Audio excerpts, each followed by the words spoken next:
فیصل حکیم صاحب، مذاکرات کی باتیں چل رہی ہے، ایران امریکہ کے درمیان جو صورتحال ہم دیکھ رہے ہیں سر، اس پر بھی بات کریں گے۔ پہلے تو یہ بتا دیجئے گا سر، سیکیورٹی کے حوالے سے کیا صورتحال ہے، کیونکہ کل کے مذاکرات کی جو باتیں چل رہی ہیں، مذاکرات ہونے کا قوی امکان ہے، اور اسلام آباد میں آپ موجود ہیں، کور بھی کر رہے ہیں ساری صورتحال کو، آپ کیسی صورتحال دیکھ رہے ہیں فیصل حکیم صاحب؟ دیکھیں، پاکستان تو میزبانی کے لیے بالکل تیار ہے، اور اس حوالے سے یہ کہا جا رہا ہے کہ جو دونوں وفود ہیں، چاہے وہ امریکہ کا ہے یا ایران کا ہے، وہ کل صبح تک پاکستان پہنچ جائیں گے، اور امکان یہی ظاہر کیا جا رہا ہے کہ جو پہلا دور ہوگا، دوسرا جو فیز ہے مذاکرات کا، وہ کل ہو جائے گا، اور اس حوالے سے پیش رفت کا بھی امکان ہے۔ لیکن اس کے ساتھ ساتھ کیونکہ ایک تشویش پائی جا رہی ہے پوری دنیا میں کہ جنگ بندی کہ جو ایک ڈیڈ لائن تھی وہ ختم ہو رہی ہے، جو آج رات کو ختم ہو جائے گی یا کل صبح ختم ہو جائے گی، تو اس تشویش کو دور کرنے کے لیے بھی پاکستان جو ہے وہ نہ صرف فریقین کے ساتھ رابطے میں ہے، بلکہ دوست ممالک کو بھی اعتماد میں لے رہا ہے، اور بہت سارے دوست ممالک کے ساتھ رابطے بھی کر رہا ہے۔ آج چینی سفیر کی وزیر خارجہ سے ملاقات ہوئی تھی، اس میں بھی انہوں نے پاکستان کو مکمل حمایت کا یقین دلایا تھا، اور پاکستان کی جو امن کے لیے کوششیں ہیں ان کو سراہا تھا۔ اور آپ سے کچھ دیر قبل جو امریکی ناظم الامور ہیں نیتلی بیکر، ان کی بھی وزیر خارجہ سے ملاقات ہوئی ہے، اور اس ملاقات کے دوران جو ایران امریکہ مذاکرات ہیں وہی ایجنڈا تھا، اور اس میں وزیر خارجہ نے ایک دفعہ پھر مکالمے پر زور دیا اور کہا ہے کہ مکالمے کو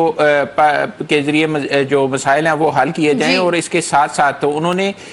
جنگ بندی میں توسیع کی بھی اپیل کر دی ہے۔ تو پاکستان جو ہے وہ ایک لمحے کے لیے بھی اس موقع کو ہاتھ سے دینے کے لیے تیار نہیں ہے، اور پرعزم ہے کہ مذاکرات کا دوسرا دور بھی ہوگا، جنگ بندی جو ہے اس میں توسیع بھی ہو سکتی ہے، اور مستقل جنگ بندی بھی ظاہر ہے دوسرا دور ہوگا، تو اس کے بعد اس پر معاہدے کی صورت میں سامنے آ سکتی ہے۔ فی الوقت صورتحال یہ ہے کہ پاکستان نے تمام انتظامات مکمل کر لیے ہیں، اور امکان یہی ظاہر کیا جا رہا ہے کہ امریکی وفد کل صبح کسی وقت بھی پاکستان پہنچے گا، اور اسی کے ساتھ ساتھ جو ایرانی وفد ہے اس کی آمد بھی متوقع ہے۔ تو اس کے بعد مذاکرات کا جو دوسرا فیز ہے وہ باقاعدہ طور پر شروع ہو سکے گا، اور پوری دنیا کی نظریں دیکھیں تو وہ بھی اسلام آباد پر اسی لیے لگی ہوئی ہیں کہ پہلے بھی جنگ بندی جو ہے وہ اسلام آباد کی مسلسل کوششوں کا نتیجہ تھی، اور اب بھی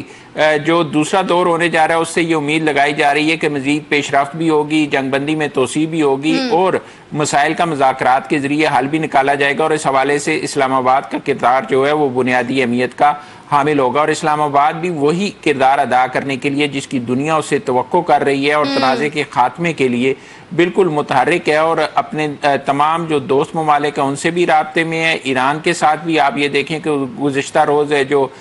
وزیر خارجہ تھے ساگدار، انہوں نے اپنے ایرانی ہم منصب سے رابطہ کیا تھا۔ پھر ایران کی طرف سے بھی جو اس کے قریبی دوست ہیں ان کے ساتھ رابطوں کا سلسلہ جاری ہے۔ جو روسی وزیر خارجہ ان سے جو ہے وہ ایرانی وزیر خارجہ کی، تو ایک جو آپ کہہ سکتے ہیں کہ ملٹی ڈائمنشنز میں کام ہو رہا ہے، اور توقع یہی کی جا رہی ہے کہ مذاکرات کا یہ دوسرا دور جو ہے وہ ضرور اس میں بڑی پیش رفت سامنے آئے گی، اور کامیابی سے ہمکنار بھی ہوگا، اور خطے میں امن کی طرف بھی آگے بڑھا جائے گا۔